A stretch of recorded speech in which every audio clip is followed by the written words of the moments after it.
Իրանի մայրաքաղաք Թեհրանում արձանագրվել են պայթյուններ, որոնք ստեղծել են լարված իրավիճակ քաղաքի կենտրոնական հատվածում։ Թեժև խիտ ծուխը տեսանելի է հատկապես ներքին գործերի նախարարության տարածքի շուրջ։ Նախնական տեղեկություններով պայթյունների զուգահեռ քաղաքում լսելի է մարտական ինքնաթիռների ձայնը, հատկապես հյուսիսարևելյան եւ արևելյան շրջաններում։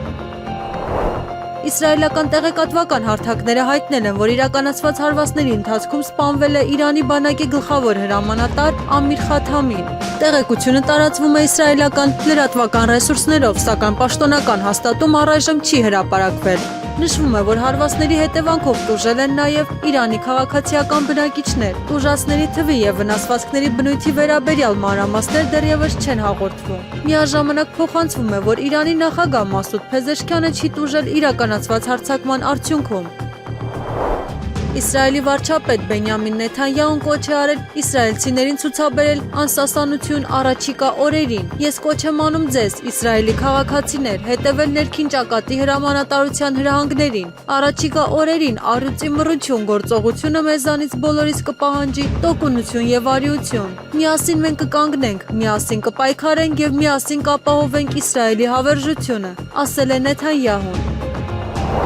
Իրանի տարածքում Իսրայելի կողմից իրականացված օդային հարվածից հետո Թել Ավիվում հնչել են օդային տագնապներ։ Ներքին ճակատի հրամանատարությունը հաղորդագրություն է տարածել Իսրայելի բնակչությանը, խորհուրդ տալով նրանց մնալ պաշտպանված տարածքների մոտ անվտանգության իրավիճակի պատճառով։ Իսրայելը փակել է իր օդային տարածքը։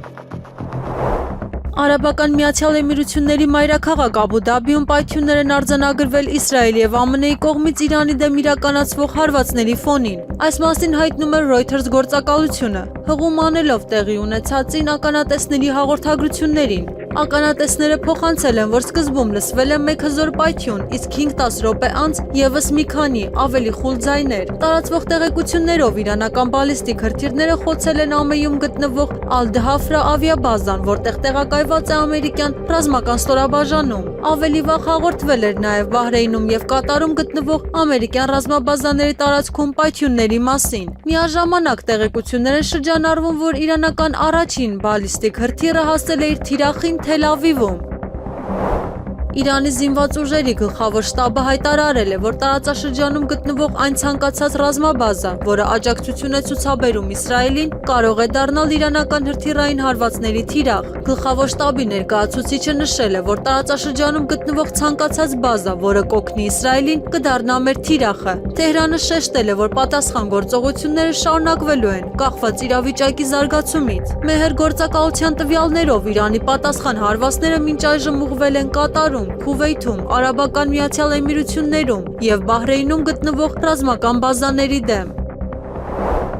ԱՄՆ նախագահ Դոնալդ Թրամփը իրանցիներին կոչ է արել իշխանությունը իրենց ձեռքը վերցնել Վաշինգտոնի գործողության ավարտից հետո եւ հույս է հայտնել Թեհրանում ռեժիմի փոփոխության վերաբերյալ։ Նա հայտնել է, որ իրանցիները այժմ ունեն այն, ինչը կարող է լինել իրենց միակ հնարավորությունը սերունդների համար։ Տարիներ շարունակ դուք օգնություն եք խնդրել Ամերիկայից, բայց երբեք այն չեք ստացել։ Ոչ մի նախագահ երբեք պատրաստ չի եղել անել այն, ինչ ես պատրաստ եմ անել։ Հիմա դուք ունեք նախագահ, որը ձեզ տալիս է այն, ինչ դուք ուզում եք, այնպես որ տեսնենք, ինչպես կարձագանքեք։ Ամերիկան ձեզ աջակցում է ճնշող եւ կործանարար ուժով, ասել է Թրամփը։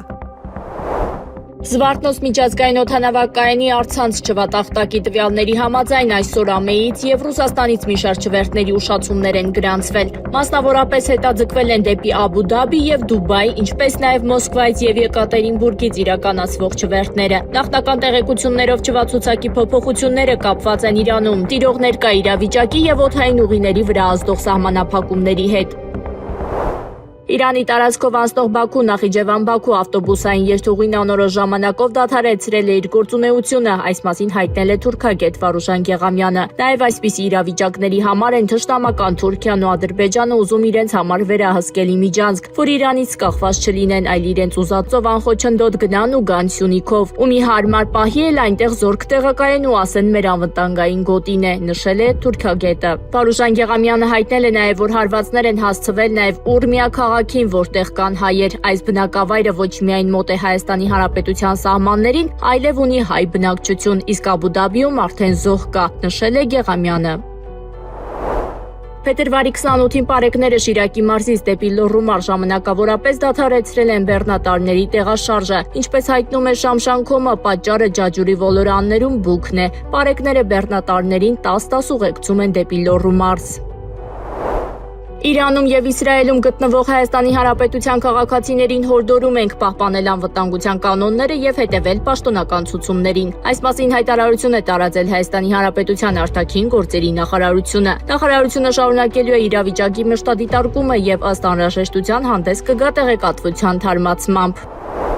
Փետրվարի 28-ը օրացույցում ամրագրված է որպես Ադրբեջանի կողմից հայերի նկատմամբ իրականացված ցեղասպանական գործողությունների զոհերի հիշատակի օր։ Այս ողբերգական իրադարձությունների հիշողությունը տարիներ անց էլ շարունակում է միավորել հազարավոր մարդկանց, հիշեցնելով պատմության ցավոտ էջերի մասին եւ արդարության պահանջը պահելով կենթանի։ Այսօր փետրվարի 28-ին Սումգայիթյան ջարդերից փրկվածներն ու նրանց ընտանիքի անդամները հավաքվել էին Ծիծեռնակաբերդի հուշահամալիրում Խաչքարերի մոտ։ Լուռ մթնոլորտում մարդիկ ծաղիկներ են խոնարհում հարգանքի տուրք մատուցելով անմեղ զոհերի հիշատակին։ Մասնակիցների թվում էին նաև Դեմոկրատական այլընտրանք կուսակցության նախագահ ոչ արևմտյան Ադրբեջանին շարժման համակարգող Սուրեն Սուրենյանցը եւ շարժման այլ անդամներ։ Նրանք եւս ծաղիկներ խոնարհեցին զոհերի հիշատակին։ Սուրեն Սուրենյանցը իր խոսքում ընդգծում է, չկայացած խաղաղությունը որպես արդեն գոյություն ունեցող իրականություն ներկայացնելը վտանգավոր մանիպուլյացիա է, որը չի կարող փոխարինել իրական անվտանգությանը եւ կայունությանը։ Սումգայիթի ցեղասպանությունը մատնեց Ադրբեջանի իրական մտադրությունը։ Սկսվել էր մի լուսավոր շարժում, որի նպատակը Արցախի ժողովրդի իրավունքներն էին, միացումներ Հայաստանին, դրան Ադրբեջանը ոչ թե երկխոսությամբ պատասխանեց, այլ վայրագությամբ հենց 1988 թվականի այս օրերին։ Սա ցեղասպանություն է տեղի ունեցած, դասական, էթնիկ պատկանելիության հիմքով սպանվել են մեր հայրենակիցները։ ՄԱԿ-ի բոլոր հիմնարար կոնվենցիաները այս նկարագրությունը համարում են ցեղասպանություն։ Երաշխավորված եւ ինստիտուցիոնալ խաղաղություն հաստատվի, որպեսզի ժողովուրդներն էլ ադապտացվեն այդ ռեժիմին։ Հիմա չկա խաղաղություն, ինչ ինստիտուցիոնալ կամ երաշխավորված խաղաղության մասին է խոսքը, որ ժողովուրդներն էլ ադապտացվեն այդ նոր իրավիճակին։ Եթե Նիկոլ Փաշինյանը ամբողջ օր անշրջելի խաղաղության մասին է խոսում, հենց երեկ Ադրբեջանում նշում էին այսպես կոչված Խոջալոյի ցեղասպանության տարելիցը, Խոջալոյում ցեղասպանություն տեղի չի ունեցել։ Իլհամ Ալիևը իր ելույթում 4 անգամ Հայաստանը թշնամի պետություն անվանել այդ ելույթում։ Այսինքն ոչ Ադրբեջանի նախագահի խոսույթն է փոխվել, ոչ ռոպագանդան է փոխվել։ Հենց երեք իրենք հայտարարում էին էլի այդ վերադարձի կոնցեպտի մասին։ Չեղած բանի շուրջ հանրային տրամադրությունները փոխվել չեն կարող, ինչքան էլ Նիկոլ Փաշինյան օրը 50 անգամ խոսի հակամարտության էջ անշրջելիորեն փակված լինելու կամ խաղաղության անշրջելիության մասին։ Փետրվարի 28-ը կրկին հիշեցրեց, որ պատմությունը չի ավարտվում հիշողությամբ միայն։ Այն շարունակվում է արդարության ձգտմամբ եւ ազգային արժանապատվության պահպանմամբ։ Իսրայելը կանխարգելիչ հարված է հասցրել Իրանին, հայտարարել է Իսրայելի պաշտպանության նախարար Իսրայել Կացը։ Իսրայելի պետությունը կանխարգելիչ հարված է հասցրել Իրանին, որը մոտ ապագայում կհանգեցնի Իսրայելի պետությանը հրթիռային եւ անօդաչու թռչող սարքերով հարվածի, ասել է նախարարը։ Կացը երկրում հայտարարել է արտակարգ դրություն։ Իսրայելի պաշտպանության ուժերը կոչ են անում մարդկանց մնալ ապաստարանների մոտ։ Ուկրաինայի նախագահի գրասենյակի ղեկավար Կիրիլ Բուդանովը հայտարարել է, որ Ռուսաստանի տարածքում պետք է ձևավորվեն մի քանի առանձին ազգային պետություններ։ Բուդանովի խոսքով նման զարգացումը իր գնահատմամբ կբարձրացնի Ուկրաինայի եւ եվրոպական երկրների անվտանգության մակարդակը։ Նա ընդգծել է, որ Կիևը պետք է ստեղծի համապատասխան պայմաններ այդ նպատակի համար, Ուկրաինային բնորոշելով որպես Եվրոպայի վահան։ Պակիստանի եւ Աֆղանստանի միջև հակամարտությունը կարող է վերաճել լայնամասշտաբ միջուկային բախման։ Նման գնահատական է տվել ռազմական փորձագետ Վասիլի Դանդիկինը։ Նրա խոսքով, թեև Պակիստանը չի մտնում պաշտոնական միջուկային տերությունների հնգյակի մեջ, այն փաստացի ունի միջուկային զինանոց։ Վերջինս նշել է, որ եթե հաղորդվող տեղեկությունները Աֆղանստանի կողմից պակիստանյան միջուկային օբյեկտների վրա հարվածների մասին հաստատվեն, իրավիճակը կարող է կտրուկ սրվել, ստեղծելով միջուկային աղետի վտանգ։ Փորձագետը ընդգծել է, որ Պակիստանը ունի ինչպես հրթիռային, այնպես էլ մարտագլխիկային հնարավորություններ, ինչը լարվածությունը դարձնում է առավել վտանգավոր։ Նրա գնահատմամբ միջազգային հանրությունը, մասնավորապես ՄԱԿ-ը, պետք է միջամտի եւ փորձի կանխել իրավիճակի հետագա սրացումը։ Ուկրաինայի առաջնորդ Վոլոդիմիր Զելենսկին հայտարարել է, որ կաջակցի Իրանի կառավարության դեմ ռազմական գործողությանը։ Կարծում եմ, Իրանում մարդիկ օգնություն են փնտրում գործող ռեժիմը փոխելու համար, որը բացահայտորեն ցանկանում է հարձակվել այլ երկրների վրա եւ մեծ վնաս է պատճառում։ Այս ռեժիմը գոյություն ունի երկար տարիներ, մարդիկ իրավունքներ չունեն, մարդիկ են անհետանում, հազարավոր մարդիկ սպանվում եւ մահապատժի են ենթարկվում, հայտարարել է Զելենսկին։ Ուկրաինայի նախագահը շեշտել է, որ կաջակցի ռեժիմի դեմ գործողությանը, այլ ոչ թե ժողովրդի։ Դա մեծ տարբերություն է։ Ես գիտեմ, որ ԱՄՆ-ն եւ իրանական ռեժիմը ներկայումս բանակցություններ են վարում։ Իհարկե, բանակցությունները ավելի լավ են։ Ես կարող եմ այդպես ասել, քանի որ մենք պատերազմի մեջ ենք, բայց վստահ չեմ, որ գործող ռեժիմը անկեղծորեն է կիսում այս գաղափարը։ Ես վստահ չեմ, բայց կտեսնենք, եզրափակել է Ուկրաինայի առաջնորդը։ Ֆրանսիացի քաղաքական գործիչ հայրենասերներ կուսակցության առաջնորդ Ֆլորիան Ֆիլիպպոն հայտարարել է, որ նախագահ Էմանուել Մակրոնի առաջարկած միջուկային նախաձեռնությունը հանդիսանում է Ռուսաստանի դեմ ուղղված ավելի լայն ծրագրի մաս։ Ֆիլիպպոյի խոսքով Հունգարիայի վարչապետ Վիկտոր Օրբանը հայտնել է, որ Եվրախորհրդարանը կողմ է քվեարկել Ուկրաինա բազմազգ ուժեր ուղարկելու գաղափարին։ Քաղաքական գործիչը պնդել է, որ Մակրոնի կողմից հնչեցվելիք եվրոպականացված միջուկային զսպման առաջարկը տեղավորվում է նույն տրամաբանության մեջ։ Նրա գնահատմամբ նման քայլերի նպատակն է ուժեղացնել եվրոպական միասնական պաշտպանական կառուցվածքը։ Ավելի վաղ հաղորդվել էր, որ Մակրոնը պատրաստվում է հանդես գալ ելույթով, որտեղ կարող է առաջարկել եվրոպական դաշնակիցներին Ֆրանսիայի կողմից միջուկային պաշտպանություն տրամադրելու գաղափարը։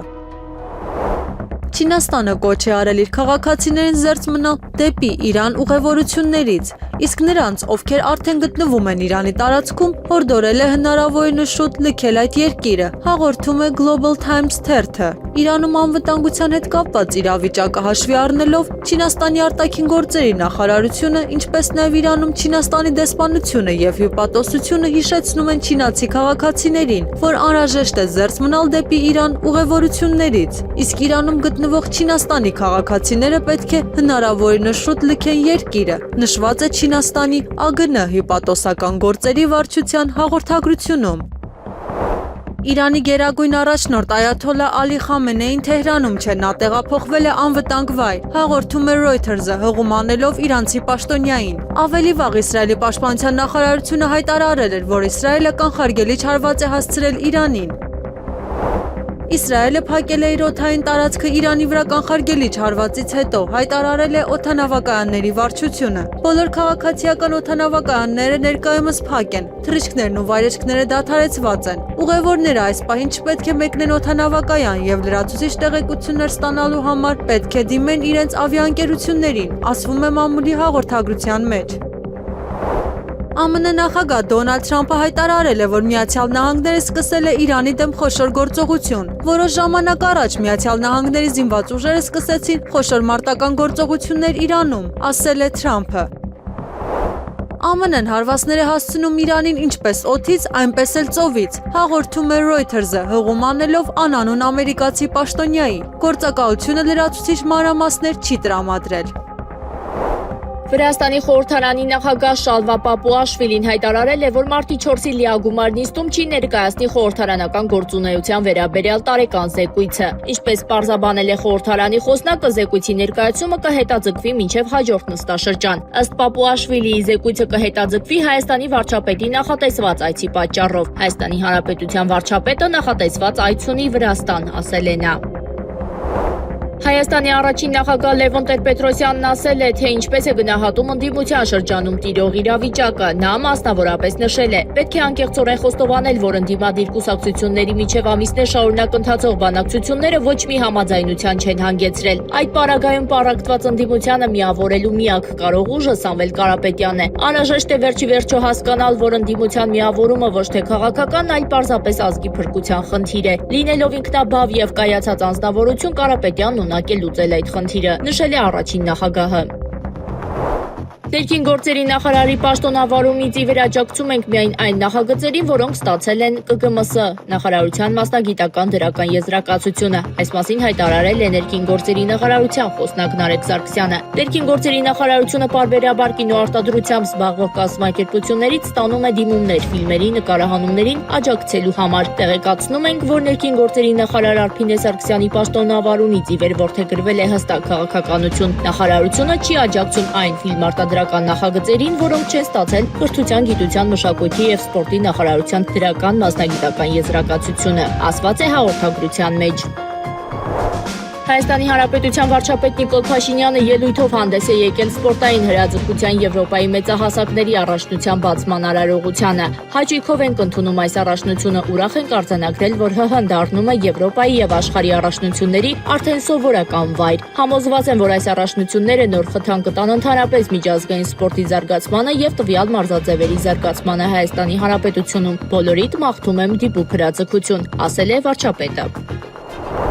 Իրանին հնարավոր ամերիկյան հարվածի մասին հաղորդագրությունների ֆոնին Իսրայելում ԱՄՆ դեսպան Մայք Հաքաբին նամակ է ուղարկել իր ենթականերին, կոչ անելով նրանց լքել հրեական պետությունը։ Այս մասին հաղորդել է New York Times-ը, հղում անելով աղբյուրներին։ Ըստ թերթի որոշումը կայացվել է Հաքաբի 3 երեկոյան ԱՄՆ պետդեպարտամենտի բարձրաստիճան պաշտոնյաների հետ ունեցած զրույցներից հետո։ Նա խորհուրդ է տվել օգտագործել Բեն-Գուրիոնի օդանավակայանը մեկնելու եւ այլ երկիր թռչելու համար։ Խուճապի մատնվելու կարիք չկա, բայց նրանց համար, ովքեր ցանկանում են մեկնել, կարևոր է հնարավորինս շուտ պլանավորել իրենց մեկնումը, ասվում է Հաքաբիի նամակում։ Պակիստանի եւ Ռուսաստանի միջև երկկողմ հարաբերությունները գտնվում են զարգացման ակտիվ փուլում։ Այս մասին հայտարարել է Պակիստանի Սենատի պաշտպանության հանձնաժողովի նախագահ սենատոր Մուշահիդ Հուսեյն Սայեդը։ Ներկայումս արձանագրվում է Ռուսաստանի եւ Պակիստանի միջև հարաբերությունների զարգացման ակտիվ եւ դինամիկ փուլ, նշել է սենատորը։ Նրա գնահատմամբ համաշխարհային ուժերի բալանսը տեղափոխվում է արևմուտքից դեպի արևելք, ձևավորելով նոր աշխարհակարգ, որի պայմաններում արևմուտքը աստիճանաբար կորցնում է իր ազդեցությունը։ Իրանի մշակած բալիստիկ հրթիռները տեսականորեն կարող են խոցել Եվրոպայի տարածքում գտնվող թիրախներ, հայտարարել է ռազմական գիտությունների դոկտոր առաջին աստիճանի պահեստազորի կապիտան Կոստանտին Սիվկովը։ Նրա խոսքով Իրանի եւ Իսրայելի միջև բախումների ընթացքում իրանական հրթիռները հաղթահարել են ավելի քան 2000 կիլոմետր հեռավորություն, ինչը ըստ փորձագետի վկայում է, որ դրանց հնարավոր հեռահարությունը կարող է հասնել 3000 կիլոմետրի եւ ավելի։ Վերջինս նշել է, որ այդ դեպքում եվրոպական մի շարք երկրներ կարող են հայտնվել հասանելիության գոտում, ինչպես նաև հիշեցրել է Թեհրանի հայտարարությունները ամերիկյան ռազմաբազաների խոցելիության վերաբերյալ։ Փորձագետը հավելել է, որ բալիստիկ հրթիռները կարող են մանևրել թռիչքի ընթացքում, ինչը դժվարեցնում է դրանց խոցումը գործող հակաօդային պաշտպանության համակարգերով։ Ուկրաինայի շուրջ հակամարտության կարգավորման վերաբերյալ բանակցությունների հաջորդ փուլը կանցկացվի նույն եռակողմ ձևաչափով, այս մասին հայտարարել է Ռուսաստանի նախագահի մամուլի քարտուղար Դմիտրի Պեսկովը։ Ինչ վերաբերում է ձևաչափին, ապա խոսքը եռակողմ ձևաչափի շարունակության մասին է, նշել է Կրեմլի ներկայացուցիչը։ Նրա խոսքով կողմերի միջև աշխատանքային շփումները շարունակվում են, իսկ նոր հանդիպման ժամկետների վերաբերյալ տեղեկատվությունը կհրապարակվի, երբ դրանք վերջնականապես համաձայնեցվեն։ Հայաստանի վարչապետ Նիկոլ Փաշինյանի գլխավորությամբ կայացել է Անվտանգության խորհրդի հերթական նիստը։ Նիստին Անվտանգության խորհրդի անդամներից բացի մասնակցել են նաև Հանրապետության նախագահ Վահագն Խաչատուրյանը եւ Ազգային ժողովի նախագահ Ալեն Սիմոնյանը։ Նիստի ընթացքում անդրադարձ է կատարվել Հայաստանի Հանրապետության զինված ուժերի բարեփոխումների ընթացքին, Հայաստանի Հանրապետության դեմ կիրառվող հիբրիդային սպառնալիքներին, հակազդման միջոցառումներին, ինչպես նաև առցանց հարթակներում, այդ թվում սոցիալական ցանցերում երեխաների պաշտպանությանն առնչվող հարցեր։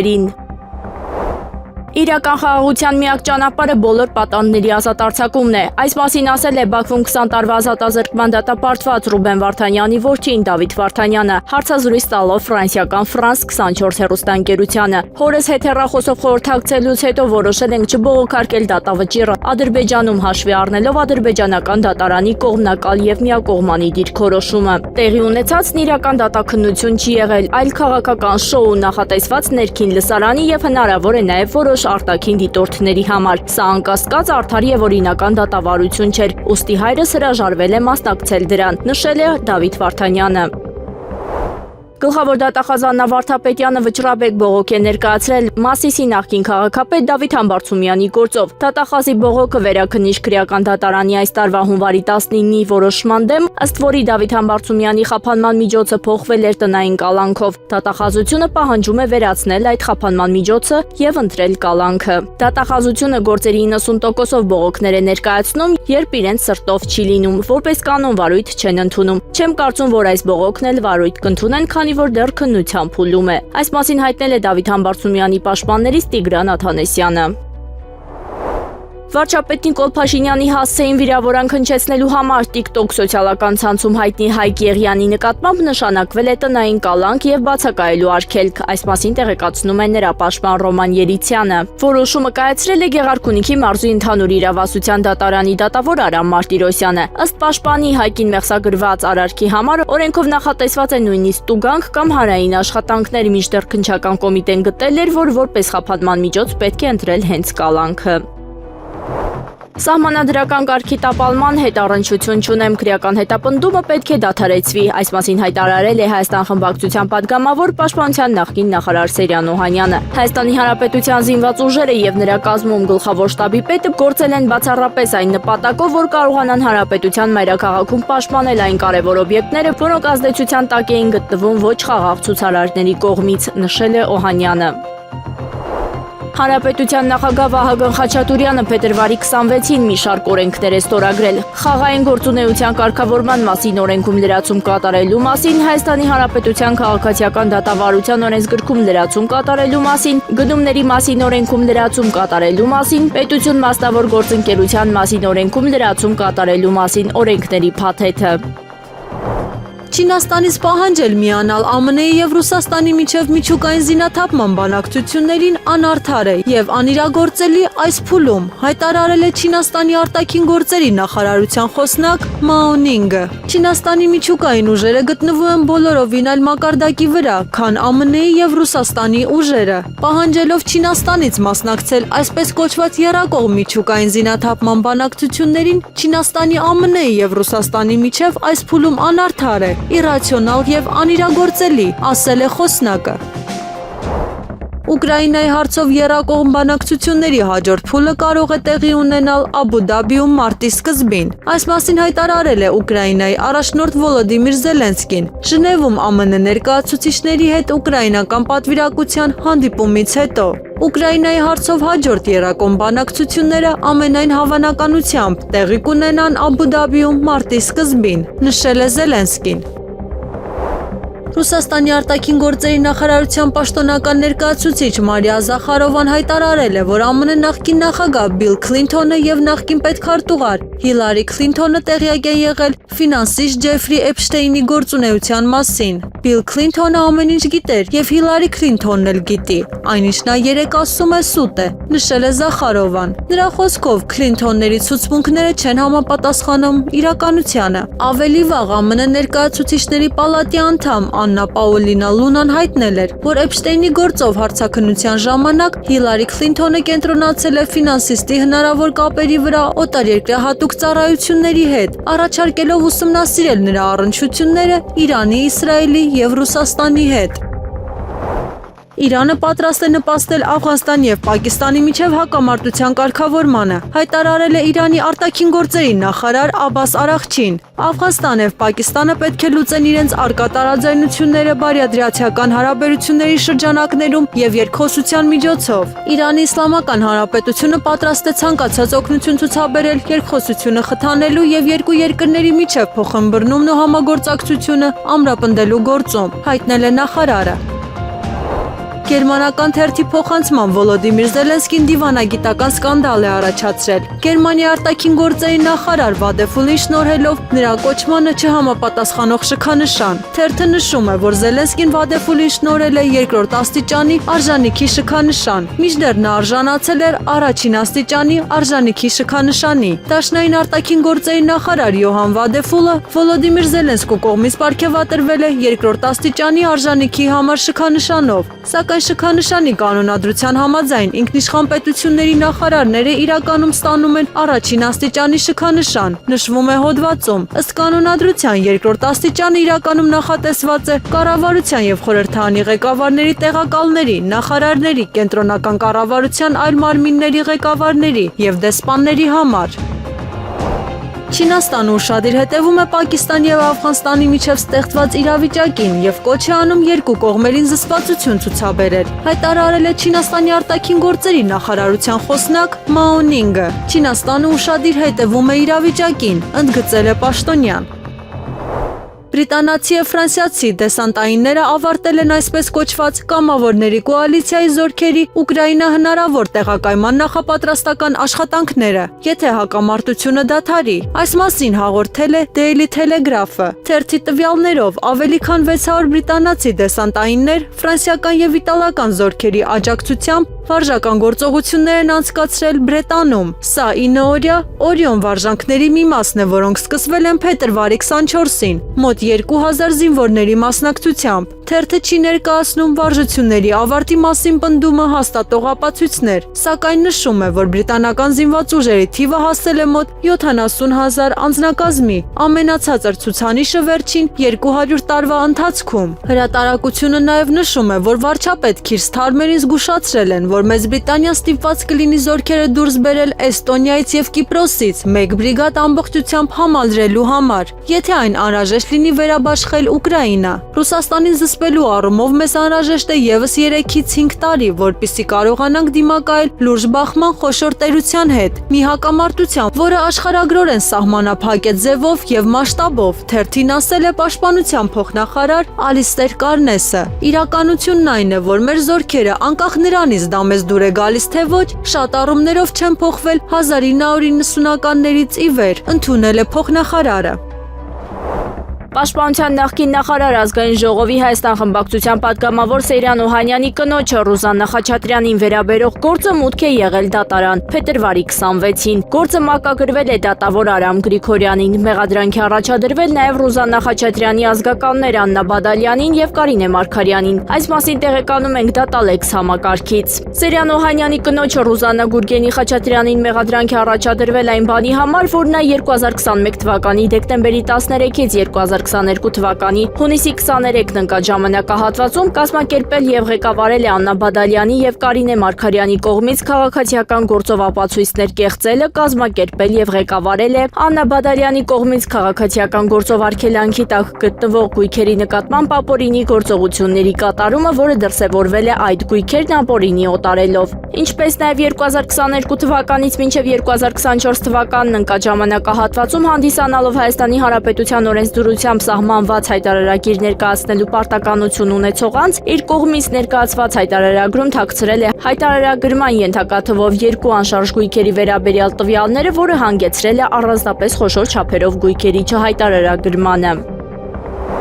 Եղանակը առաջիկա օրերին փետրվարի 28-ին շրջանների մեծ մասում, մարտի 1-ին 2-ի գիշերը 4-ից 3-ն առանձին շրջաններում սպասվում են տեղումներ։ Լեռնային եւ նախալեռնային շրջաններում ձյան, խովտային շրջաններում ձնախառն, անձրևի եւ անձրևի տեսքով։ Լեռնային շրջաններում սպասվում է նաեւ բուք, ցածր հորիզոնական տեսանելիություն։ Փետրվարի 28-ի գիշերն առանձին շրջաններում տեղումները կլինեն առատ։ Մարտի 2-ից 3-ը 3-ին 4-ի գիշերը սպասվում է առանց տեղումների եղանակ։ Օդի ջերմաստիճանը փետրվարի 28-ին կնվազի 8-ից 10 աստիճանով։ Երևան քաղաքում փետրվարի 28-ին մարտի 1-ին ժամանակ առ ժամանակ սպասվում են տեղումներ, առավելապես ձյան տեսքով։ Մարտի 2-ից 4-ը սպասվում է առանց տեղումների եղանակ։